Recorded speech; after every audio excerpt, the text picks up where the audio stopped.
दोस्तों, पुरातत्व जगहों से मिलने वाले आर्टिफैक्ट्स यानी पुरावशेष के जरिए हम सालों पहले रहने वाले लोगों के बारे में पूरी जानकारी इकट्ठी कर सकते थे कि लोग कैसे रहते थे, क्या खाते थे, कौन सी लैंग्वेज बोलते थे और उनका कल्चर कैसा था। लेकिन सारे आर्टिफैक्ट्स ऐसे नहीं होते जो इतिहास की सभी बातों को रिवील कर दे। कुछ आर्टिफैक्ट्स आर्कियोलॉजिस्ट्स के होश उड़ा देते हैं। तो आज के इस वीडियो में हम आपको 10 ऐसे मिस्टीरियस आर्टिफैक्ट्स के बारे में बताने वाले हैं जिनके मिस्ट्री को आज तक कोई एक्सप्लेन ही नहीं कर पाया। Number 10, Dropa stones. Dropa stones 716 circular stones discs का एक कलेक्शन है। चाइना के एक प्रोफेसर चीपू तेई को चीन और तिब्बत के बॉर्डर पर ये स्टोन्स मिले थे। ये स्टोन्स लगभग 12,000 साल पुराने हैं। लेकिन इनके पुराने होने के अलावा जो बात इन्हें खास बनाती है वो है इन पर बनी हायरोग्लाइफिक मार्किंग्स।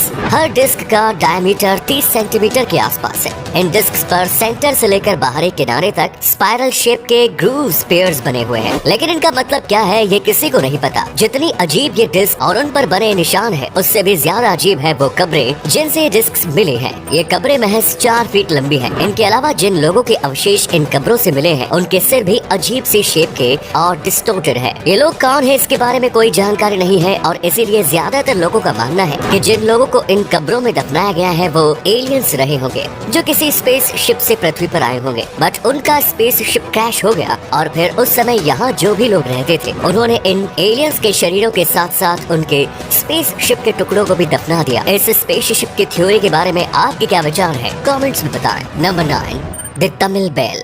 साल 1836 में विलियम कॉलिंसो को न्यूजीलैंड के वेंगेरेरी में एक अजीब सा दिखने वाला ब्रॉन्ज धातु का घंटी जैसा दिखने वाला एक बर्तन मिला जिसे एक माओरी औरत खाना बनाने के लिए यूज किया करती थी। अब आपको लग रहा होगा ये बर्तन एक आर्टिफैक्ट है। ये विलियम को कैसे पता चला? एक्चुअली इस बर्तन की रिम पर प्राचीन तमिल भाषा में कुछ लिखा था और विलियम ने इसे इंस्क्रिप्शन को पहचान लिया। इसमें लिखा था मोहिदान बुक्स शिप्स बैल। इस घंटी ने सभी के दिमाग की घंटी बजा दी क्योंकि ये बैल जब मिली और उस समय न्यूजीलैंड और ऑस्ट्रेलिया ऐसे देश थे जिन्हें अंग्रेजों ने कुछ टाइम पहले ही डिस्कवर किया। बट फिर एक एंशिएंट तमिल बैल न्यूजीलैंड तक कैसे पहुंची? इसका जवाब किसी के पास नहीं था। इसका ये मतलब ये भी हो सकता है कि या तो साउथ इंडियन लोग पहले ही न्यूजीलैंड पहुंच चुके थे। लेकिन अगर ऐसा था तो साउथ इंडिया के लोगों ने अपने किसी अवशेष में या इंस्क्रिप्शन में इस बात का जिक्र क्यों नहीं किया और न ही अभी तक उसकी न्यूजीलैंड यात्रा के कोई अवशेष मिले हैं। आर्कियोलॉजिस्ट का मानना है कि ऐसा हो सकता है कि उनकी ये यात्रा सिर्फ वन वे ही रही हो, मतलब वो न्यूजीलैंड आए हो लेकिन वापस लौटे नहीं।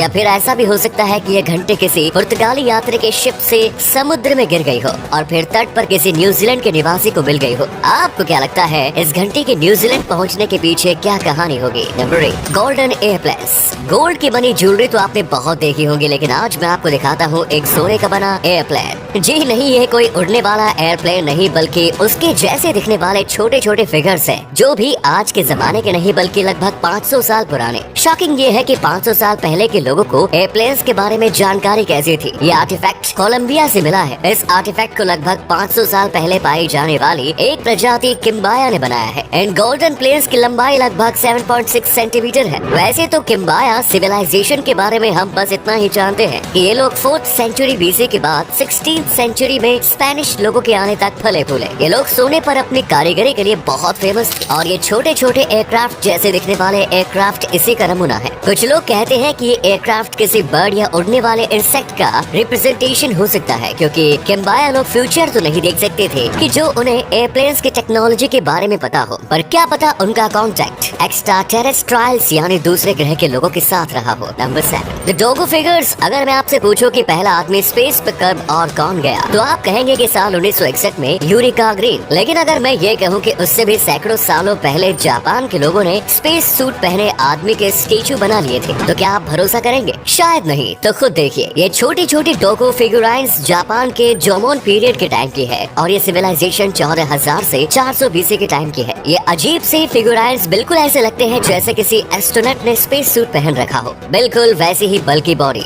कुछ लोग कहते हैं कि ये बल्कि बॉडी प्रेगनेंसी का सिंबल है है, लेकिन अगर ऐसा है तो अजीब बात यह है कि 2400 साल पहले जब जापान में याओई पीरियड आया तो डॉगी फिगुरेंस पूरी तरह गायब हो गई थी। वेल, आपको क्या लगता है, क्या चाइनीज लोगों की तरह जापानीज लोगों का भी किसी दूसरे प्लेनेट के लोगों से कोई कनेक्शन था, या फिर ये डोगो फिगुरेंस किसी एंशिएंट गॉड को दर्शाते हैं? Number 6, Texas man tracks. Texas में पालुक्स रिवर एक कमाल की साइट है। पहले तो ये यहाँ पर पाए जाने वाले डायनासोर्स फुटप्रिंट्स के लिए फेमस थी, लेकिन बाद में यहाँ ऐसे फुटप्रिंट्स भी देखे गए जिनसे ये पता चलता था कि किसी एक्रोकैंथोसॉरस ने सॉरोपोड्स के एक ग्रुप को चेस किया हो। लेकिन लोगों के होश तब उड़ गए जब यहाँ से डायनासोर्स के साथ साथ इंसानों के कदमों के भी निशान मिले। जैसे कोई इंसान डायनासोर के साथ चल रहा हो, वैसे इनमें से कुछ फुटप्रिंट्स फेक प्रूव हो चुके हैं, जिन्हें वहाँ रहने वाले लोगों ने ही बनाया था। लेकिन बाकियों के बारे में कहा जाता है कि ये रियल है। आपको क्या लगता है, कमेंट्स में बताएं। Number 5, the Dorchester port. इस पोर्ट डोरचेस्टर को वर्ष 1852 में डिस्कवर किया गया था। कमाल की बात यह है कि ये 59.3 करोड़ साल पुराना है। मीटिंग हाउस हिल में एक बड़े पत्थर को तोड़ने के लिए जब एक्सप्लोजन किया गया तो उसके मलबे से ये पोर्ट निकला। ये पोर्ट उस पत्थर में 3 मीटर नीचे फंसा हुआ था, लेकिन एक एल शेप का पोर्ट पत्थर में कैसे फंसा होगा, इसका अंदाजा किसी को नहीं है। कुछ लोग कहते हैं कि ये क्रिएशनिज्म का सिंबल है, जबकि कुछ लोग इस विक्टोरियन एरा की एक कैंडल स्टिक मानते हैं जो गलती से उस मलबे में आ गए। अब इस पोर्ट का हिस्ट्री से लेना देना है या नहीं, ये किसी को नहीं पता। नंबर 4,